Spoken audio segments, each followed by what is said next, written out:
श्रीमन्महागणाधिपतये नमः। ॐ शारदा सरस्वत्यै नमः। ॐ श्रीपुराणपुरुषोत्तमाय नमः।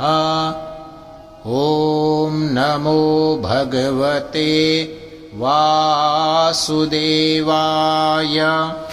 व्यास उवाच इति सम्प्रश्नसंहृष्टो विप्राणां रोमहर्षणिः प्रतिपूज्य वचस्तेषां प्रवक्तुमुपचक्रमे। सूत उवाच यं प्रव्रजन्तमनुपेतमपेतकृत्यं द्वैपायनो विरहकातर आजुहाव। पुत्रेति तन्मयतया तरवोऽभिनेदुस्तं सर्वभूतहृदयं मुरिमानतोऽस्मि। यः स्वानुभावमखिलश्रुतिसारमेकमध्यात्मदीपमतितितीर्षतां तमोन्धं संसारिणां करुणयाः पुराणगुह्यं तं व्याससूनुमुपयामि गुरुं मुनीनां। नारायणं नमस्कृत्य नरं चैव नरोत्तमं देवीं सरस्वतीं व्यासं ततो जयमुदीरयेत्। मुनयः साधु पृष्टोऽहं भवद्भिर्लोकमङ्गलं यत्कृतः कृष्णसम्प्रश्नो येनात्मा सुप्रसीदति। स वै पुंसां परो धर्मो यतो भक्तिरधोक्षजे। अहेतुक्य प्रतिहता ययात्मा सम्प्रसीदति। वासुदेवे भगवति भक्तियोगः प्रयोजितः जनयत्याशु वैराग्यं ज्ञानं च यदहेतुकं। धर्मः स्वनुष्ठितः पुंसां विश्वक्सेन कथासु यः नोत्पादयेद्यदि रतिं श्रम एव हि केवलम्। धर्मस्य यापवर्ग्यस्य नार्थोऽर्थायोपकल्पते नार्थस्य धर्मेकान्तस्य कामो लाभाय हि स्मृतः।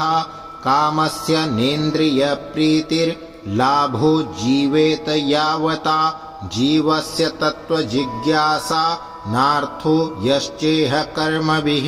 वदन्ति तत्तत्त्वविदस्तत्त्वं यज्ज्ञानमद्वयम् ब्रह्मेति परमात्मेति भगवानिति शब्द्यते।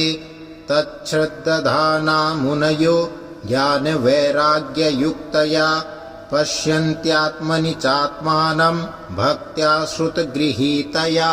अतः पुंभिर्द्विजश्रेष्ठा वर्णाश्रमविभागसः स्वनुष्ठितस्य धर्मस्य संसिद्धिर्हरितोषणम्। तस्मादेकेन मनसा भगवान् सात्वतां पतिः श्रोतव्यः कीर्तितव्यश्च ध्येयः पूज्यश्च नित्यदा।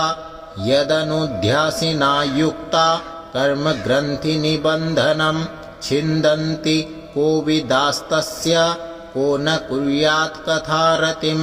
शुश्रूषो श्रद्दधानस्य वासुदेवकथारुचिः स्यान्महत्सेवया विप्राः पुण्यतीर्थनिषेवणात्।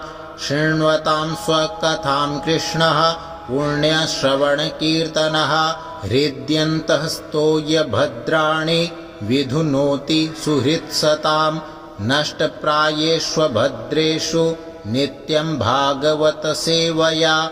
भगवत्युत्तमश्लोके भक्तिर्भवति नैष्ठिकी। तदा रजस्तमो भावाः कामलोभादयश्च ये चेत एतैरनाविद्धं स्थितं सत्त्वे प्रसीदति। एवं प्रसन्नमनसो भगवद्भक्तियोगतः भगवत्तत्त्वविज्ञानं मुक्तसङ्गस्य जायते। भिद्यते हृदयग्रन्थिश्छिद्यन्ते सर्वसंशया। क्षीयन्ते चास्य कर्माणि दृष्ट एवात्मनीश्वरे। अतो वै कवयो नित्यं भक्तिं परमया मुदा वासुदेवे भगवति कुर्वन्त्यात्मप्रसादनीं।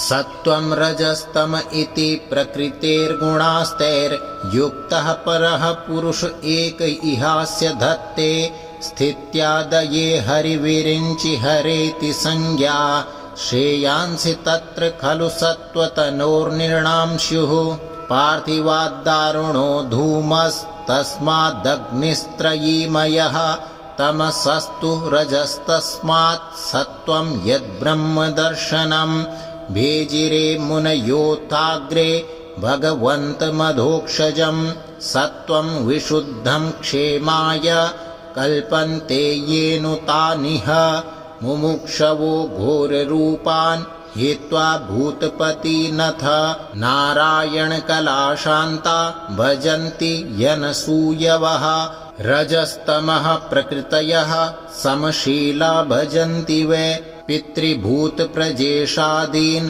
श्रियैश्वर्यप्रजेप्सवः वासुदेवपरा वेदा वासुदेवपरा मखा वासुदेवपरा योगा वासुदेवपरा क्रिया वासुदेवपरं ज्ञानं वासुदेवपरं तपः वासुदेवपरो धर्मो वासुदेवपरा गतिः स एवेदं ससर्जाग्रे भगवानात्ममायया सदसद्रूपया चासौ गुणमय्या गुणो विभुः तया विलसितेष्वेषु गुणेषु गुणवानिव अन्तः प्रविष्ट आभाति विज्ञानेन विजृम्भितः यथा यवहितो वह्निर्दारुष्वेकः स्वयोनिषु नानेव भाति विश्वात्मा भूतेषु च तथा पुमान्